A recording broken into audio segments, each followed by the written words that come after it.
What is this stuff?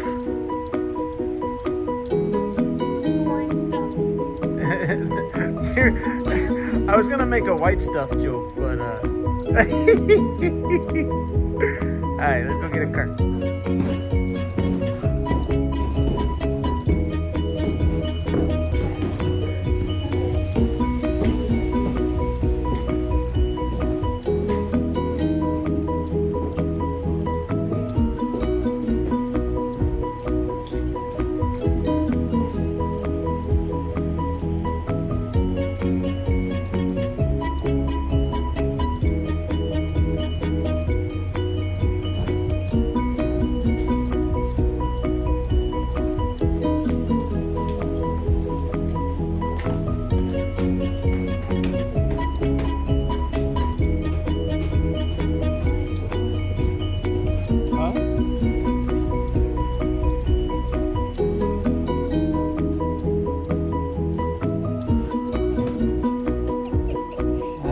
Big. That's a big bag. There you go.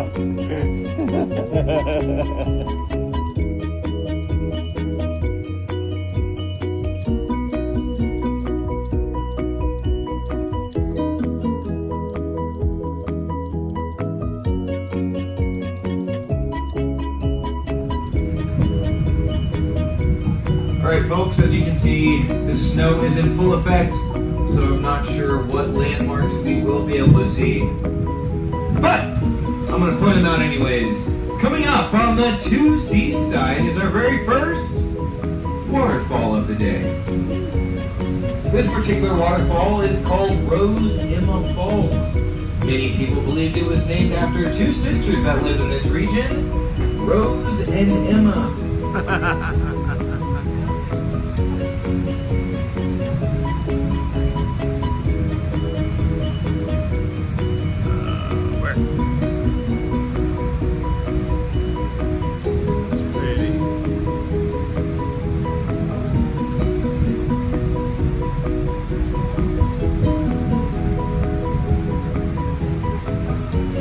Side.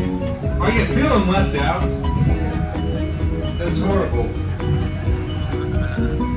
We have a waterfall coming up for you guys too. Coming up on the three-seat side is a waterfall higher than Niagara Falls. This is called Minnehaha Falls. Now Minnehaha is a Lakota term for laughing or dancing water. There it is, looking beautiful. But some of you are saying that's not bigger than Niagara Falls. Said it was higher. Not bigger, it's just a Minnehaha. This will be fun. Right now might be an excellent time for you to introduce yourselves to your neighbors in front of you as well as around you. Listen guys, I know we don't have a full train today, but let's get acquainted, shall we?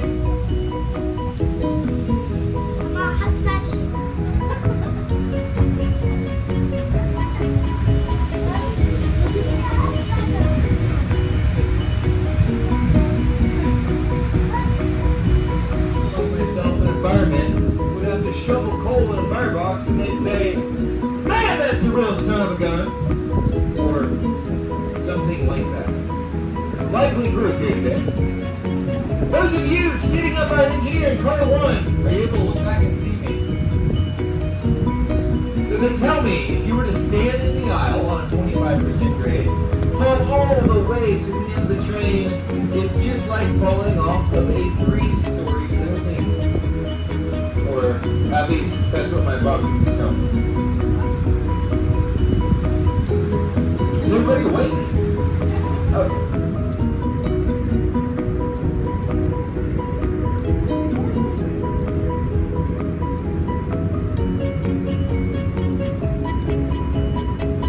Here on the Conch Railway, we have a lot of commonly asked questions. One of those commonly asked questions is, do rocks ever happen to fall on the track? Now, I don't want to scare anybody on the train today, but the answer is yes. Rocks fall on the track all the time. Just the other day, Taylor and me were headed up this hill. A rock had fallen right in the middle of the track. We had to stop the train, get out, and together we pushed that rock back up on the wall on the two-seat side. Here it is, folks. Prop! Uh-oh. It looks like the rock is propped up on a crack in it. As long as it's stays up there for the next couple hours, we'll be alright. You know, a lot of people don't realize a lot of the rocks in Pike National Forest are actually poisonous. One drop will kill you. I'm dying up here. Alright, I admit it. It's a terrible joke. All joking aside though, these rocks are very precious. We don't take them for granted. Rock jokes are hard. Some of you are looking so stone-faced today. Stone cold. Alright, are you guys ready for our very first log cabin of the day? One person, I think. You know what, everybody else, if you're not excited about the log cabin, it's quite alright.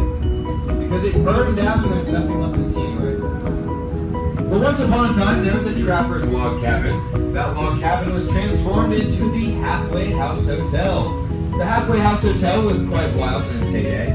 It had 22 rooms, a banquet hall, a post office, a railroad station, among all those things.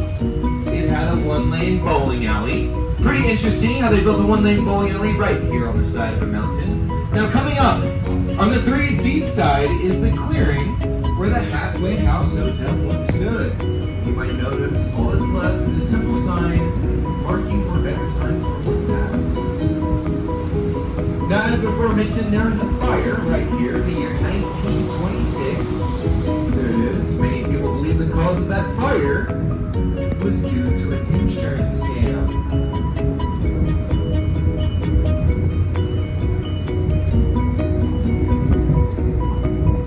Up next, we have a waterfall coming out of a pipe. Does anybody want to guess what we call it? Pipe Falls. Very good. Thank you for getting involved. Coming up next on the 3 seat side is beautiful Pipe Falls. Believe it or not, this old rusty pipe is part of the oldest hydroelectric plant this side of the Mississippi. Which is up next on the 3 seat side. The first thing is a White House. That White House is the old caretaker's home built from leftover wood from the Halfway House Hotel. Go ahead and look past that White House. You will notice a stone building that still powers over 200 homes right here in the Colorado Springs area. If you're on the 2 seat side, you might notice some scattered houses. That is none other than the neighborhood of Ruxton Park. Believe it or not, people still own the homes out in Ruxton Park. I believe the current population of people living in Ruxton Park is 0. Up next on the 3 seat side, you might notice here on the train runs for 70 years. Now, a natural clearing in a Colorado mountain setting is called a park. A park.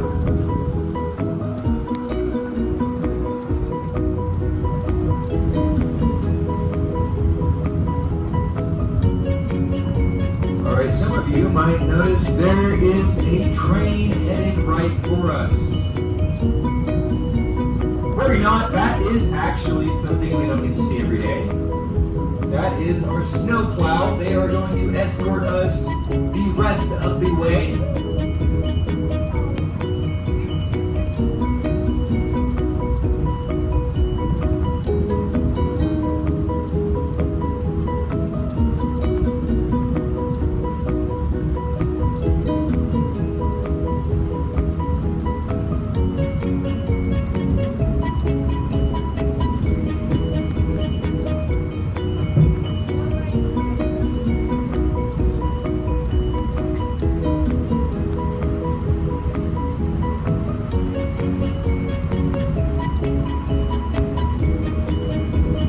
Alright, coming up on the 2 seat side, we're going to be passing a small rock wall. Many people believe there's a healing quality to ponderosa pines. Now, if you look out here, you might notice on the other side, on the 3 seat side, are trees that are very similar.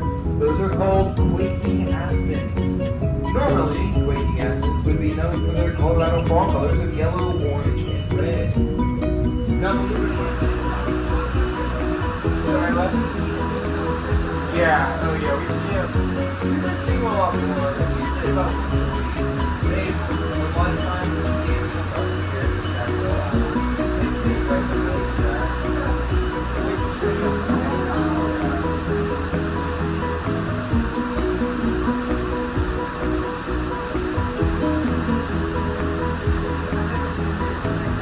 All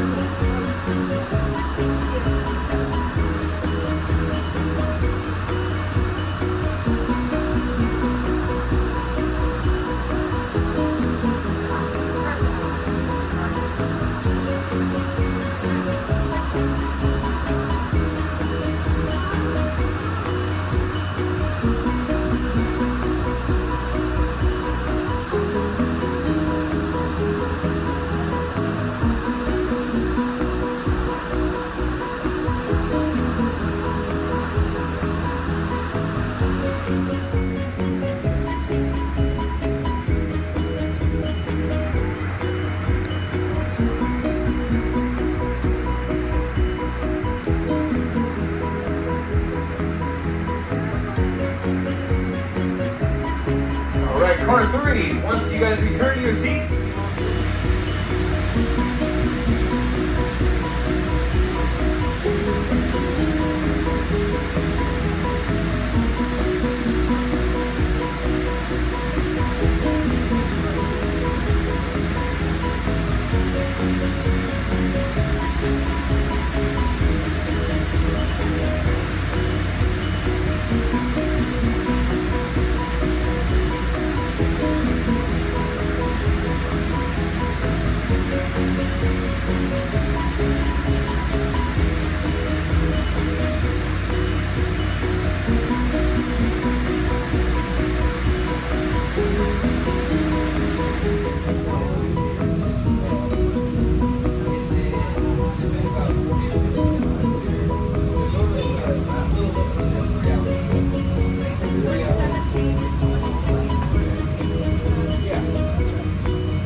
by the Broadmoor since 1926.